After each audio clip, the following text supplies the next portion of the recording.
Alguns homens são moralmente contrários à violência. Estes são protegidos por aqueles que não o são. Existe uma mentira moderna que diz que o homem bom é o homem inofensivo. Isso não é virtude, isso é só fraqueza. Imagine um cenário. Um homem está caminhando na rua. Este homem está acostumado com violência.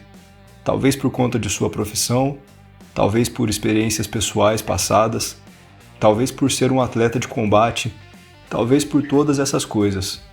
Ele está familiarizado com a realidade da violência, com a adrenalina, com a sensação de machucar e ser machucado, com todo o peso psicológico e emocional que vem depois. Ele esbarra em outro homem e é xingado, por motivo nenhum. Ele, com toda a sua bagagem, poderia proteger o seu ego, impor limites, mas se desculpa e continua caminhando, escolhendo não usar de violência nenhuma. Imagine agora o mesmo cenário, mas no lugar do homem acostumado com a violência, é um homem que nunca passou por essas vivências na vida, nunca teve contato com nenhum confronto ou conflito real. Ele é completamente novo nesse mundo. Ele esbarra em outro homem e é xingado do mesmo modo, por motivo nenhum. Ele também apenas se desculpa e continua caminhando, mas ele está morrendo de raiva, de vergonha, com a sensação de incapacidade, de vulnerabilidade, de fraqueza. Ele também não usou de violência nenhuma, mas não porque escolheu isso, mas sim porque era sua única alternativa. Qual dos dois homens é moralmente superior? Aquele que poderia ter causado grande dano a outra pessoa frente a uma injustiça cometida contra si mesmo, mas escolheu não fazer isso? Ou aquele que queria ter causado esse dano, mas que não tinha os meios necessários, e por isso mesmo não fez nada? Veja que o resultado é o mesmo, o que muda é a motivação de cada um.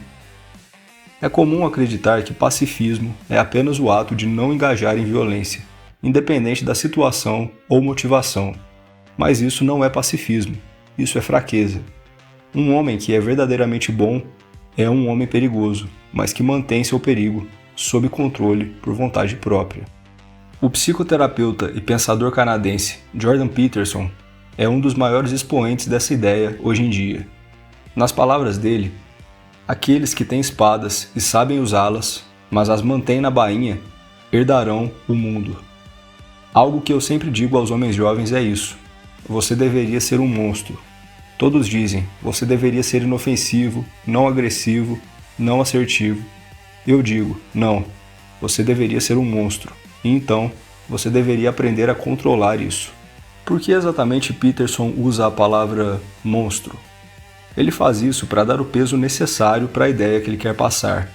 Um monstro é uma criatura forte e intimidadora, e ele quer dizer que os homens devem ser assim frente àqueles que os encontram, especialmente se esses que os encontram tiverem intenções malignas de qualquer natureza.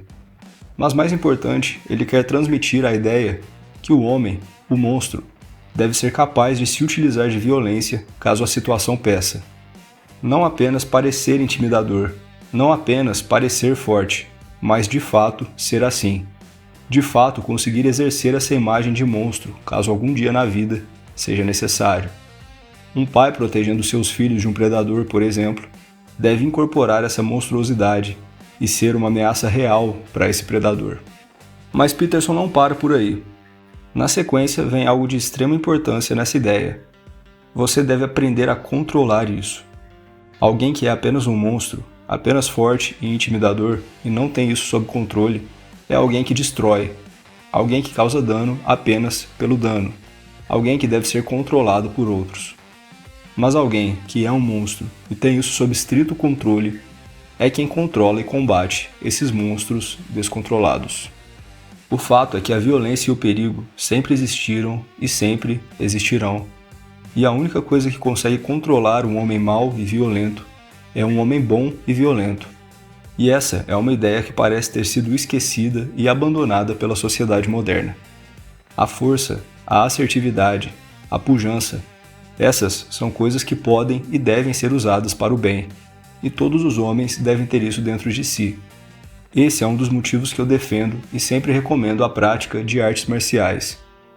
No ambiente marcial, o homem aprende a se utilizar de violência em um ambiente controlado. junto com outros homens mais versados em violência do que ele e que querem o bem e a evolução dele, ao mesmo tempo que seguem uma rígida regra de conduta. É exatamente por isso que artes marciais quase sempre vêm com filosofias e regras de vida.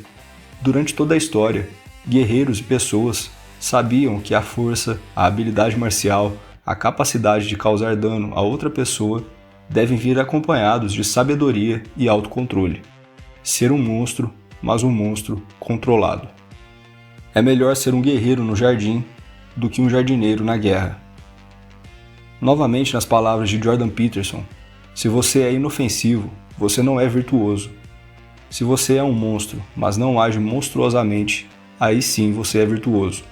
O herói deve ser um monstro, mas um monstro controlado. Essa ideia está intimamente ligada com outra, apresentada pelo psicoterapeuta Carl Jung, a ideia da sombra.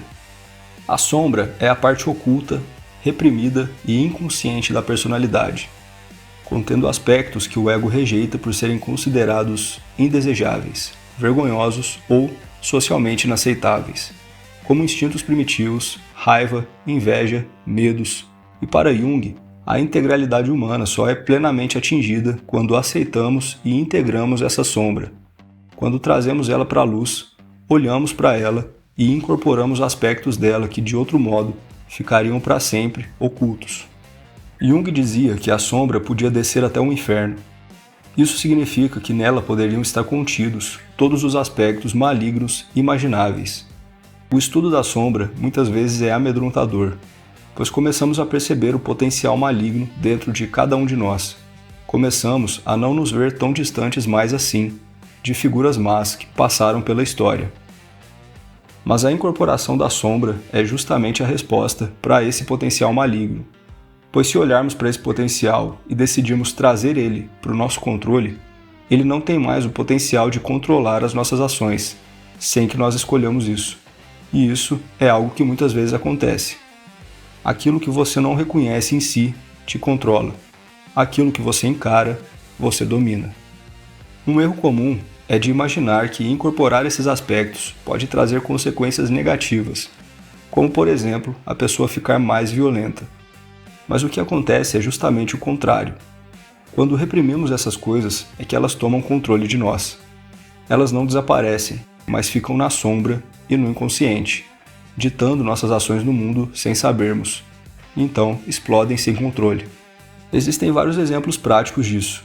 Atentados, ataques, crimes de ódio. São pessoas que tiveram suas sombras reprimidas até o ponto em que ela tomou o controle deles. O que aconteceria se eles tivessem integrado esses impulsos violentos e domado eles? Ser um monstro e manter isso sob controle. Não é sobre ser um monstro descontrolado, causando caos por onde passa, nem sobre ser alguém inofensivo, incapaz de se proteger e proteger os seus. É sobre olhar para essa sombra, reconhecer esses impulsos em si mesmo, escolher incorporar isso na sua personalidade, manter isso sob controle, ser uma pessoa mais integral e mais consciente. Nas palavras de Jordan Peterson, seja poderoso, formidável e pacífico. Nenhuma árvore pode crescer até o céu sem que suas raízes cheguem ao inferno. Carl Jung. Se algo aqui fez sentido para você, te convido a se juntar a nós. Se inscreva, deixe seu gostei e siga atento. O caminho continua.